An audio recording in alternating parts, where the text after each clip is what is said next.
600 টকাত দুজোৰ কাপোৰ ক'ত পায়? 600 টকাত এতিয়া ক'ত দুজোৰ কাপোৰ পায় বাৰু?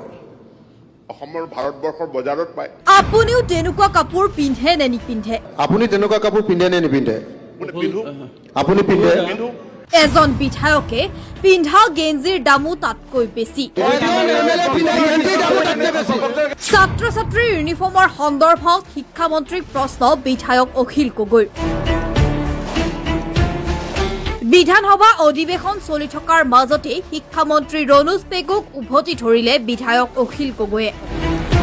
সদনৰ মজিয়াত কংগ্ৰেছৰ বিধায়ক আসিফ মহম্মদ নাজাৰে ছাত্ৰ ছাত্ৰীৰ ইউনিফৰ্মৰ সন্দৰ্ভত সোধা প্ৰশ্নৰ উত্তৰ দিছিল শিক্ষামন্ত্ৰী ৰণোজ পেগুৱে।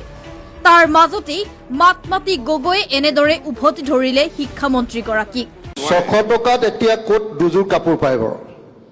অসমৰ ভাৰতবৰ্ষৰ বজাৰত পায়। বজাৰত পায়। আপুনি তেনেকুৱা কাপোৰ পিন্ধে নে নিপিন্ধে? পিন্ধো আপুনি পিন্ধে? পিন্ধো তেনেকুৱা কাপোৰ ষ্টুডেণ্টক আপুনি যিটো কাপোৰ পিন্ধিবলৈ দিছে 600 টকা, তাৰো আকৌ 20% কমিশ্যন খাব হেৰিবিলাকে, ঠিকাদাৰবিলাকে। এইটো কেতিয়াও হ'ব নোৱাৰে।